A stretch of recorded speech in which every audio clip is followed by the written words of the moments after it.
It's currently available for opt-in for all hubs. So you'll see that button in the bottom left to opt in. The other thing is this will become the default experience on November 11th. So everyone will just see this automatically on November 11th. And then as of the end of the year, the old experience will no longer be available. I'm super excited because today we have two guests for this interview. That's right, Dylan and Will, and we're going to talk about HubSpot and some new functionality, some things that you can do on an individual level or on a team level. And it's totally crazy because it's customized. You, not HubSpot, get to customize it. You get to organize it. You get to make it better. Hey, you know what time it is. Are you a HubSpot user looking for fun and interactive education that helps you be better at HubSpot? Then welcome to Sprocket Talk. That's right. It's your boy George B. Thomas from SprocketTalk.com bringing you yet another educational video. Make sure you hit that subscribe button and the bell as well for those instant notifications. With that said, let's go ahead and get into today's interview, or the good stuff. So I think where I want to start with this, Dylan and William, is like, first of all, let the Sprocket Talk viewers and listeners, the Sprocketeers, if you will, know exactly what we're about to talk about. Yeah, I'll kick us off. So we're about to talk about customizing the HubSpot CRM and what that means. So, a few months back, those of us on the product team, we basically realized there was a huge problem our customers had. And that was they were all forced to see the same data, no matter who they were or what they did. So they would log into the portal and they need to sift through the data that they needed to do their specific job. As HubSpot's grown, we have different types of people using the CRM for different reasons to do different jobs. So what we're about to talk about is how we made that experience a little bit more elegant for our customers. Yeah, and what I want the viewers and listeners to realize is what we're talking about is us being able to customize it to our needs, not that HubSpot is going to customize it. Like, this is your brainchild you're going to be able to build. Why do you think that for most companies, this functionality that we're going to dive in and talk about is important to most companies? For a lot of companies, there's not like any one particular type of user that's using your like HubSpot portal. You got a lot of users in there. So you can have like sales, different like roles in sales. You can have your admins, your managers, and they all want to see something different when they're looking at HubSpot. Like a sales rep isn't going to see the same things as a sales manager. Like, you're not interested in the same kind of information at a high level. Being able to give that type of user what they need for any business is useful. So talk us through where this customization happens and kind of what we can customize. What can we start to build out? If you are an admin, you can start to customize this for your reps and yourself. And what you're going to be customizing first is that left side panel in the contact object record page. And what you're going to be looking at is you have that about section right now.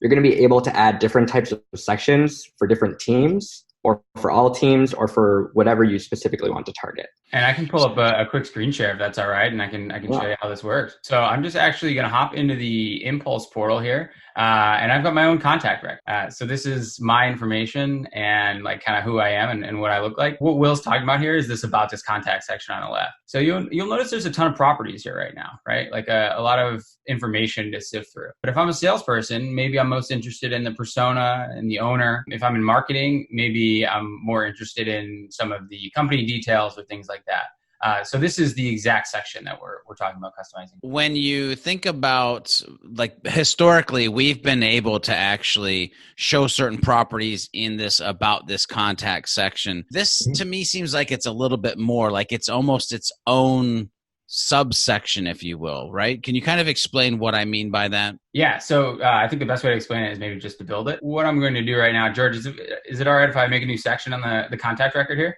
Absolutely. So I'm over here in the new properties settings. So when you log into properties, you'll notice this new tab here called Records Customization. This is actually part of a ton of other updates, and I'll just take like a little bit of a sidebar here. We made a ton of changes to properties. You can now delete properties that HubSpot has made defaults. You can regroup HubSpot default properties. I know a lot of folks are looking to kind of clean up some of their examples here. We also edited the creation experience and the editing experience. So now you can do things like alphabetically sort. You can search amongst options. You can load options across other objects. We bundled in a ton of updates into the broader functionality update that we're talking about. Will, was there anything I missed on like big updates that we made here? I think a big update that I like is a lot of people create the same properties for things that are super similar. And now we actually have a little bit of a way for if you're trying to create a property and we find something that's similar, we're like, hey, he already made that. Like, you can go use that one right over there. That's super smart right there. It's fantastic. If you're in there and you're trying to create the same property that exists, we'll throw you a warning. We teamed up with our artificial intelligence team to get that done. Let's go into this customization. And what I'm going to do is edit this contact record here. And what you'll notice is I have this section about this contact, right? This is the section that has always existed on all of your contacts. But this new functionality allows you to do this really cool thing of adding a section. Now, this is available for all professional customers. And now you can start to organize that data based on whatever organization you need. So let's just say these were e-com properties and I had a specific interest in that arena. I would head down to the e-commerce panel and add these properties in. So as I'm a rep and if I'm interested in learning about someone's e-com behavior, then I can go ahead and click through those. So that's really cool when it comes to sectioning and like kind of just cleaning up the data. The other really neat thing is actually custom views by team. So the examples we all gave were like sales and services need to see different things. Now what you can do is create a new team view for any object in your HubSpot portal. All this behavior is agnostic across every single object. We'll do this one for contacts, and then you can go through and assign it to specific teams. So here we'll take the customer success team and we can add a section. And now this entire view, everything I'm configuring here, belongs to the customer success team. This update will actually allow people to see what matters most to them in their HubSpot account. Yeah, that's amazing. And I hope the Sprocket Talk viewers and listeners really understand that now there's a couple things you can do. One, the properties or the showing of certain teams, only things that they need to know. It's funny because I'm actually on this organization focus kick in my own personal life, and some of it is decluttering. And what has happened in HubSpot historically is these about us and these different sections get very cluttered. So I love the fact that you can kind of make these places that you can fly open depending on how deep you want to go with the information on a broad level or just specific to these teams. That's absolutely amazing. It's funny, Dylan and William, we actually had a chance to play with this tool and we used it to create the Sprocket Talk profile area. So for instance, when you become a Sprocket Talk member, a VIP free member, there's a place where you can fill in your profile and all of that goes into one section. So now if we want to see details on our members, we don't have to go anywhere else but that one little section, and it's been magical. What are some other ways or other things that you've been seeing people use this that have had the ability to kind of tease into it, or even you guys internally? What are some of the pain points that you're like, this is what we're trying to fix and this is how we're going to do it? I think one of the things I saw the most was, like Dylan said, one of those about card sections that's just like 15, 30. I saw one where it's just every single property that some object contact had, just like all the way down the left side. So like really getting to see what you need and targeting it to that. And I think some of the other pain points are being able to do it by team. It's like sometimes teams don't need to care about certain properties. Being able to not have them like get that in their way or like get cluttered, and like you were saying, cleaning that up for certain teams. So each team really gets a unique experience to themselves. And just to add on to that, there's this a whole other arena. Maybe some folks kind of have the teams not organized as like to match the schema, or maybe they're organized differently. We also introduced like this variable or conditional rather customization based on object attributes. So George, would it be all right if I share it again and just kind of absolutely. Yeah, share away, because I was actually going to ask you to say that in English, and then so maybe being able to visualize it will help the viewers and listeners. Yeah, absolutely. So one of the most common places here is on the deal record. A lot of our customers use multiple pipelines. They have, and here you can see in this specific account, different information displayed based on a different pipeline. So the way that works is you create a section. For example, let's just say this is for, I'm going to duplicate this agency pipeline one, and you can now make this section conditional. So what you're doing by making this section conditional is you're saying anytime that a value, which I'll decide now, so let's just say pipeline is equal to agency, anytime that value is true on a deal, then this card will show. If that value is false on a deal and it doesn't display, then you will not see that data. So it's actually conditional data based on an attribute that exists on the object. Contacts, companies, deals, and tickets, you've got the same thing all across. And so there's really two vectors here of customization. It's the global team customization, and then within the team views, the conditional customization of sections based on other parts of information. That made a lot more sense being able to view that as you're going through it. When you think about this new customization, there's actually two questions where my brain goes. So the first one, let's go with this. Are there some best practices to getting started as you start to build out these custom sections? The best practice I would recommend is almost, it's something I'd recommend the same practice for workflows, is just to draw it out before you get started.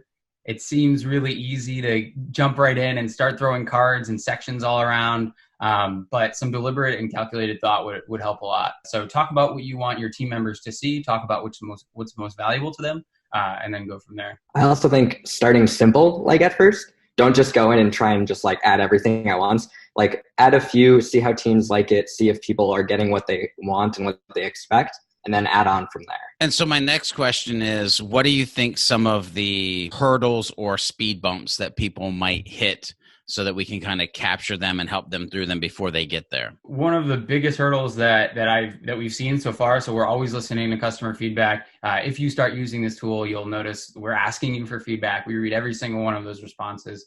I think one of the biggest hurdles that we're seeing so far that we do directly plan to address is that as of today, we've currently limited like these conditional values to be just a few properties. Deal stage and pipeline for deals, same as tickets. And then there's real limitations on contacts and companies. That was done very purposefully. We know that this is a lot to learn for our customers, and we want to make sure that we don't have instances where folks are kind of like making things incomprehensible for themselves. So we do directly plan on like expanding this functionality to include more properties, to include more data. But right now, some folks may say, I wish I can customize this on a different property. That's something we're certainly aware of, and we hope to address at some point soon. Yeah, to that I would say just enjoy the training wheels and the fact that we can actually customize the sidebar, to be honest with you. So are there any things that people should know about this, about the properties, cleaning up properties, organizing the portal around this, that we haven't already kind of mentioned in this interview? When you're coming through this, like absolutely like watch Sprocket Talk and like go through this and like see some examples. But if you're like looking in your portal and you learn by like doing, if you go to this like learn more section, you can like try out any one of these little onboarding flows, and it'll like take you step through step, actually creating a section, adding a property to a section, seeing where that will show up in this editor, and also then like go and look at it in the like context view and like make sure you see what you expect. That's super slick. Yeah. People should definitely run through that. Yeah, and these are always available too. It's not one-time onboarding. So if you're in here and maybe you start with sections and you save conditional sections for another day, that's okay. You can watch it, take the tour. It will actually walk you through and make you do some things, right? Like name the section, and now you can proceed. You can really start to learn by doing, which we're really excited about. I think this is something that we will begin to introduce more in HubSpot for these complex patterns. Anything that you want to let the viewers and listeners know before we give them back to their daily lives? I think so. I'm just excited to hear feedback. So like, please give us feedback, because I'm always excited to hear user feedback and try and make the experience better. I'll echo Will's statement. Feedback is the most important thing for us as a product team. We are reading and listening to every single piece of data and information that we have. Just in speaking to the future a little bit, HubSpot customers can start to expect more of this. We realize businesses are growing fast inside of HubSpot and that we need to support that growth. So this kind of thing where, there's customization and advanced functionality involved, I think you'll start to see a lot more of this, and we're really, really starting to address those friction points that come with high growth teams, because we know a lot of customers are growing really quickly with HubSpot. Keep an eye out for more things like this in the near future. Hey, did you like this interview? Want to get more actionable sales, marketing, and service tutorials, updates, interviews, and more? Ready to be part of the fastest growing community of HubSpot users on the planet? Then you know what to do. Head over to sprockettalk.com, pick the package that's right for you, and keep on learning. Hey, make sure you hit that subscribe and the bell as well for those instant notifications. And last but certainly not least, make sure you're focused on being a happy, helpful, humble human. And along the way, make sure you're doing some happy HubSpotting.